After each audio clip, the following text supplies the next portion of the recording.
ಕೊಡಗು ಜಿಲ್ಲೆಯಲ್ಲಿ ಮಳೆ ತಗ್ಗಿದ್ರೂ ಅವಾಂತರಗಳು ಮಾತ್ರ ಇನ್ನೂ ನಿಂತಿಲ್ಲ. ಈ ನಡುವೆ ಗಾಳಿಯು ಹೆಚ್ಚಾಗಿ ಬೀಸ್ತಾ ಇರೋದ್ರಿಂದ ಗುಡ್ಡಗಾಡು ನಿವಾಸಿಗಳಿಗೆ ಆತಂಕ ಎದುರಾಗಿದೆ. ಅದರಲ್ಲೂ 2018-19ರಲ್ಲಿ ಕೊಡಗಿನ ವಿರಾಜಪೇಟೆಯ ನೆಹರು ನಗರದ ಬೆಟ್ಟದ ಮೇಲೆ ಬಿರುಕು ಬಿಟ್ಟಿರೋದ್ರಿಂದ ಬೆಟ್ಟದ ಕೆಳಭಾಗದಲ್ಲಿ ವಾಸ ಮಾಡ್ತಿರುವ ನೂರಾರು ಕುಟುಂಬಗಳು ಭಯದಲ್ಲೇ ದಿನವನ್ನ ಕಳೆಯುವಂತಹ ಪರಿಸ್ಥಿತಿ ಇಲ್ಲಿ ನಿರ್ಮಾಣ ಆಗಿರೋದು. ರಾತ್ರಿ ವೇಳೆಯಲ್ಲಿ ಹೆಚ್ಚು ಗಾಳಿ ಮಳೆ ಬಂದ್ರೆ ನಿದ್ದೆಯಲ್ಲೂ ಬೆಚ್ಚಿ ಬೀಳುವಂತೆ ಆಗುತ್ತೆ. ಪ್ರತಿ ವರ್ಷ ಮಳೆಗಾಲದ ಸಂದರ್ಭದಲ್ಲಿ ಪುರಸಭೆಯಿಂದ ಸುರಕ್ಷಿತ ಸ್ಥಳಕ್ಕೆ ತೆರಳಿ ಅಂತ ಕೇವಲ ನೋಟಿಸ್ ಅನ್ನು ಕೊಟ್ಟು ಕೈ ತೊಳೆದುಕೊಳ್ತಾರೆ. ಆದರೆ ಶಾಶ್ವತವಾದ ಯೋಜನೆ ಮಾತ್ರ ರೂಪಿಸುವಲ್ಲಿ ಹಿಂದೇಟನ್ನ ಹಾಕ್ತಾರೆ. ಈ ನೋಟಿಸ್ನೊಂದಿಗೆ ಇದೀಗ ಅರಣ್ಯ ಇಲಾಖೆ ಜನ ವಾಸ ಮಾಡುವ ಜಾಗ ಅರಣ್ಯ ಇಲಾಖೆಗೆ ಸೇರಿದೆ ಅಂತ ಮತ್ತೊಂದು ನೋಟಿಸ್ ಅನ್ನ ಕೊಟ್ಟಿದ್ದಾರೆ. ಮಳೆಗಾಲದ ಸಮಯದಲ್ಲೇ ಈ ರೀತಿ ನೋಟಿಸ್ ಅನ್ನ ನೀಡಿದ್ದಾರೆ. ನಮ್ಮ ಸ್ಥಿತಿ ಏನಾಗಬಹುದು ಅನ್ನೋ ಪರಿಕಲ್ಪನೆ ಇಲ್ವಾ? ಅದರಲ್ಲೂ ಹೆಚ್ಚು ಮಳೆ ಬಂದ್ರೆ ಗುಡ್ಡದ ಮೇಲೆ ಇರುವ ತಮಗೆ ಆತಂಕ ಹೆಚ್ಚಾಗುತ್ತೆ. ವಯನಾಡಿನಲ್ಲಿ ಸಂಭವಿಸಿದ ಘಟನೆ ಈ ಜಾಗದಲ್ಲೂ ಆಗೋವರೆಗೂ ಇಲ್ಲಿನ ಅಧಿಕಾರಿಗಳಿಗೆ ಬುದ್ಧಿ ಬರೋದಿಲ್ಲ ಅಂತ ಇಲ್ಲಿನ ನಿವಾಸಿಗಳು ಆಕ್ರೋಶವನ್ನ ಹೊರಹಾಕಿದ್ದಾರೆ.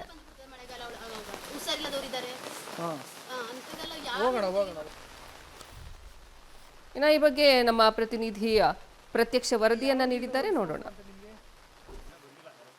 ಕೊಡಗು ಜಿಲ್ಲೆಯಲ್ಲಿ ದಿನಗಳಿಂದ ಮಳೆಯ ತೀವ್ರತೆ ಹೆಚ್ಚಾಗ್ತಾ ಇದೆ. ಹೀಗಾಗಿ ಬೆಟ್ಟಗುಡ್ಡದ ನಿವಾಸಿಗಳಿಗೆ ಒಂದಲ್ಲ ಒಂದು ರೀತಿ ಆತಂಕ 2018-19ನೇ ಸಾಲಿನಿಂದಲೂ ಕೂಡ ನಿರಂತರವಾಗಿ ಆಗ್ತಾ ಇರ್ತಕ್ಕಂಥದ್ದು. ಅದರಲ್ಲೂ ಕೂಡ ಕಳೆದ ಕೊಡಗು ಜಿಲ್ಲೆಯಲ್ಲಿ ರಾತ್ರಿ ವೇಳೆಯಲ್ಲಿ ಅತ್ಯಂತ ಅಧಿಕವಾಗಿ ಮಳೆ ಆಗ್ತಾ ಇರತಕ್ಕಂಥದ್ದು. ಹೀಗಾಗಿ ಮಳೆಯ ಅವಾಂತರಗಳು ಕೊಡಗು ಜಿಲ್ಲೆಯಲ್ಲಿ ಮುಂದುವರಿತಿದೆ. ಅದರಂತೆ ಕೊಡಗು ಜಿಲ್ಲೆ ವಿರಾಜಪೇಟೆಯ ತಾಲೂಕಿನ ಮಗ್ಗುಲ ಗ್ರಾಮ ಪಂಚಾಯತಿ ವ್ಯಾಪ್ತಿಗೆ ಒಳಪಡುವಂತಹ ನೆಹರು ನಗರದಲ್ಲಿದ್ದೀನಿ. ನೀವು ನೆಹರು ನಗರವನ್ನು ನೀವು 2018-19ನೇ ಸಾಲಿನಲ್ಲಿ ಇಲ್ಲಿರ್ತಕ್ಕಂಥ ಸಾಕಷ್ಟು ಜನರುಗಳ ಪರಿಸ್ಥಿತಿ ಒಂದು ರೀತಿ ಅತಂತ್ರ ಪರಿಸ್ಥಿತಿ ಇತ್ತು. ಯಾಕೆಂದರೆ ಈ ಬೆಟ್ಟ ಪ್ರದೇಶದ ಮೇಲೇನಿದೆ, ಈ ಬೆಟ್ಟ ಪ್ರದೇಶದ ಮೇಲ್ಭಾಗ ಸಂಪೂರ್ಣವಾಗಿ ಬಿರುಕು ಕೂಡ ಬಿಟ್ಟಿತ್ತು. ಹೀಗಾಗಿ ಇಲ್ಲಿರ್ತಕ್ಕಂಥ ನೂರಾರು ಮಂದಿಗಳನ್ನು ಇಲ್ಲಿಂದ ಶಿಫ್ಟ್ ಕೂಡ ಮಾಡಿದರು.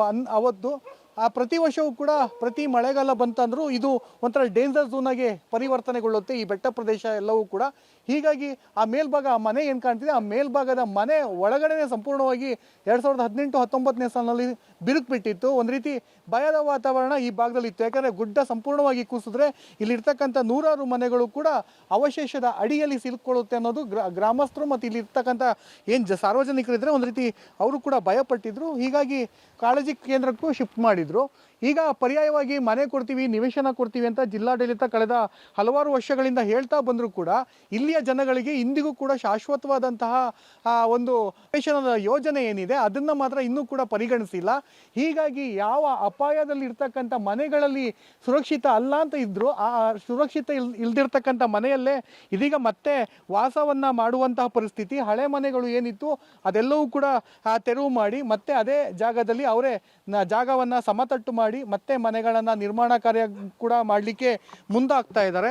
ನೀವು ಇಲ್ಲಿ ನೋಡ್ಬೋದು, ಇಲ್ಲೊಂದು ಮನೆಯೂ ಕೂಡ ಸೇಮ್ ಅದೇ ಪರಿಸ್ಥಿತಿಲಿ ಇತ್ತು. ಯಾಕಂದರೆ ಕಳೆದ ಬಾರಿ ಇದೇ ಪಬ್ಲಿಕ್ ಟಿವಿ ಬಂದಂತಹ ಸಂದರ್ಭದಲ್ಲಿ ಈ ವರ್ಷ ಮನೆ ಕೊಡ್ತಾರೆ ಸರ್, ಆ ನಿರೀಕ್ಷೆಯಲ್ಲಿ ನಾವಿದ್ದೀವಿ ಅಂತ ಅದೇ ಬಿರುಕು ಬಿಟ್ಟ ಮನೆಯಲ್ಲಿ ವಾಸ ಇದ್ದರು. ಆದರೆ ವರ್ಷ ಕಳೆದ್ರೂ ಕೂಡ ಮನೆ ಕೊಡದೇ ಇರ್ತಕ್ಕಂಥ ಸಂದರ್ಭದಲ್ಲಿ ಈಗ ಆ ಮನೆಯನ್ನು ಮತ್ತೆ ಸಂಪೂರ್ಣವಾಗಿ ಡೆಮೋಲಿಷ್ ಮಾಡಿಬಿಟ್ಟು ಹೊಸದಾಗಿ ಅವರೇ ಸ್ವಯಂ ಪ್ರೇರಿತವಾಗಿ ಮನೆಯನ್ನು ನಿರ್ಮಾಣ ಕೂಡ ಮಾಡ್ಕೊಳ್ತಾ ಇದ್ದಾರೆ. ಯಾಕೆಂದರೆ ನಮಗೆ ತ್ರಿಶಂಕು ಸ್ಥಿತಿ ನಿರ್ಮಾಣ ಆಗಿದೆ. ಯಾರಾದರೂ ಮನೆ ಕೊಡ್ತೀವಿ ಅಂತ ಬಂದಂತಹ ಎಲ್ಲ ರಾಜಕೀಯ ವರ್ಗದವರು ಇರ್ಬೋದು, ಅಧಿಕಾರಿ ವರ್ಗದವರು ಬರೀ ಹೇಳ್ಕೊಂಡೇ ಬಾಕಿಯಾದರೆ ಹೊರತು ಯಾವುದೇ ರೀತಿಯಾದಂತಹ ಪ್ರಯತ್ನ ಆಗಲಿ ಪ್ರತಿಫಲ ನಮ್ಗೆ ಇನ್ನೂ ಕೂಡ ಸಿಕ್ಕಿಲ್ಲ ಅನ್ನೋದು.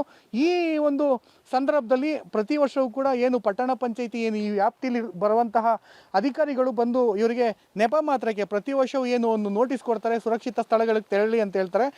ನೋಟಿಸ್ ಮಾತ್ರ ಇವರಿಗೆ ಪ್ರತಿ ವರ್ಷವೂ ಒಂದು ದಾಖಲೆಯಾಗಿ ಇರುತ್ತೆ ಹೊರತು ಇನ್ಯಾವುದೇ ಸುರಕ್ಷಿತ ಕ್ರಮಗಳನ್ನ ಮಾತ್ರ ಯಾರು ಕೂಡ ಪಡ್ಕೊಳ್ಳಲ್ಲ. ಅದರಲ್ಲೂ ಆಗಸ್ಟ್ ತಿಂಗಳಲ್ಲಿ ಮಹಾಮಳೆ ಆಯಿತು ಅಂದರೆ ಇವ್ರನ್ನ ಒಂದಷ್ಟು ಕೆಲವೊಂದು ಮನೆಗಳು ಅತಿ ಸೂಕ್ಷ್ಮ ಅಂತ ಏನು ನೋಡಿರ್ತಾರೆ ಅಂಥ ಮನೆಯವ್ರನ್ನ ಬೇರೆ ಕಡೆಗೆ ಸ್ಥಳಾಂತರ ಕೂಡ ಮಾಡಲಿಕ್ಕೆ ಮಾತ್ರ ಮುಂದಾಗ್ತಾರೆ. ಅದು 1 ತಿಂಗಳ ಅವಧಿಗೆ ಕಾಳಜಿ ಕೇಂದ್ರಕ್ಕೆ ಹೋಗುವಂಥದ್ದು. ಏನಂತ ಅವ್ರನ್ನ ಕೇಳೋಣ. ಏನು ಈಗ ಯಾವ ಪರಿಸ್ಥಿತಿಲಿ ಇದ್ದಾರೆ 2018-19ರಿಂದ ಈ ನೆಹರು ನಗರದ ಪರಿಸ್ಥಿತಿ ಯಾವ ರೀತಿ ಇದೆ? ನೆಹರು ನಗರ ಸರ್ ಏನು ಅಂತಂದರೆ ನಮಗೆ ತುಂಬ ತೊಂದರೆ, ಮಳೆ ಬರಬೇಕು, ತುಂಬ ತೊಂದರೆ. ಆ ಟೈಮಲ್ಲಿ ಬರ್ತಾರೆ, ಆಮೇಲೆ ಅದ್ರ ಮೇಲೆ ಬರೋದೇ ಇಲ್ಲ. ಅವರು ಬಂದು ಏನು ಎಂತು ಅಂತ ಕೇಳೋದಿಲ್ಲ. ಅವಾಗ ಹೇಳ್ತಾರೆ ನಿಮಗೆ ಪರಿಹಾರ ಕೊಡಿಸ್ತೀವಿ, ಅಲ್ಲಿ ಮಾಡಿಸ್ತೀವಿ, ಇಲ್ಲಿ ಮಾಡಿಸ್ತೀವಿ, ಮನೆ ನಿಜವಾಗ್ಲೂ ಜಾಗ ಆಗಿದೆ ಅಲ್ಲೇ ಮನೆ ಕಟ್ತೀವಿ ಅಂತೆಲ್ಲ ಹೇಳ್ತಾರೆ ಸರ್. ಆದರೆ ಬರೋದೇ ಇಲ್ಲ. ಆಮೇಲೆ ನಮ್ಮ ಕಡೆ ಸುದ್ದಿನೇ ಇಲ್ಲ ಈ ಕಡೆ. ನಿಮ್ಗೆ ಏನು ನೋಟಿಸ್ ಕೊಟ್ಟಿದ್ದಾರಮ್ಮ? ಈಗ ನಿಮ್ಗೆ ಅರಣ್ಯ ಇಲಾಖೆಯಿಂದ ಏನು ಕೊಟ್ಟಿದ್ದಾರೆ? ಒಂದು ನೋಟಿಸ್ ಕೊಟ್ಟಿದ್ದಾರೆ ಸರ್. ಏನಂತ? ಅದೇ ಈಗ ಅಲ್ಲಿ ಒಬ್ಬಟ್ಟು ಅಪ್ಲಿಕೇಶನ್ ಕೊಡಿ, ಇಲ್ಲಾದ್ರೆ ಇಲ್ಲಿಂದ ಖಾಲಿ ಮಾಡಿ ಹೋಗ್ಬೇಕು ಅಂತ ಹೇಳಿದ್ದಾರೆ. ಯಾರು? ಇಲ್ಲಿ 2-3 ಜನ ಬಂದಿದ್ದು, ನಾನು ಇತ್ತಿಲ್ಲ, ಅಕ್ಕನಿಗೆ ಹುಷಾರಿಲ್ಲ, ಅವ್ರ ಕೈಲಿ ಕೊಟ್ಟು ಹೋಗಿದ್ದಾರೆ ಅಷ್ಟೇ. ಅರಣ್ಯ ಇಲಾಖೆಯವರಾ? ಅಷ್ಟೇ. ಏನ್ ಅನ್ಸುತ್ತೆ ನಿಮ್ಗೀಗ? ನಾವೇನು ನೋಟಿಸು. ಹೌದು ಸರ್, ಮಳೆಗಾಲ ಆದರೆ ಇಲ್ಲಿ ಇರೋಕ್ಕಾಗಲ್ಲ, ಹುಷಾರಿಲ್ಲ, ನನ್ನ ಅಕ್ಕ ಇದ್ದಾರೆ, ಅವ್ರನ್ನ ಕರ್ಕೊಂಡು ಹೋಗಕ್ಕೂ ಆಗೋದಿಲ್ಲ, ಅಷ್ಟು ಕಷ್ಟ ಇದೆ. ಇನ್ನು ಈ ವರ್ಷ ಎಲ್ಲ ಬರೋಕ್ಕೆ ಹೋದ್ರೆ ನಾವು ಇಲ್ಲಿ ಸತ್ರು ನಾವು ಅಲ್ಲಿಗೆ ಹೋಗೋದಿಲ್ಲ ಸರ್, ಗಂಜಿ ಕಂದಕ್ಕೆ ಹೋಗೋದೇ ಇಲ್ಲ. 2 ಜನ ಹಾಗೆ ಹೋಗ್ಬಿಟ್ಟು 2 ಜನ ತೀರೋಗಿದ್ದಾರೆ ಚಳಿಗೆ, ಅಲ್ಲಿ ತುಂಬ ಹಿಂಸೆಯಾಗಿ. ಇಲ್ಲಿ ಬಂದವಾಗ 2 ಜನ ನಮ್ಮ ಅಜ್ಜಿನೂ ತೀರೋದ್ರು, ಇಲ್ಲಿ ಪಕ್ಕದ ಮನೆ ಒಂದು ಅಕ್ಕರು ಇದ್ರು, ಅವ್ರನ್ನೂ ತೀರೋಗಿದ್ದಾರೆ.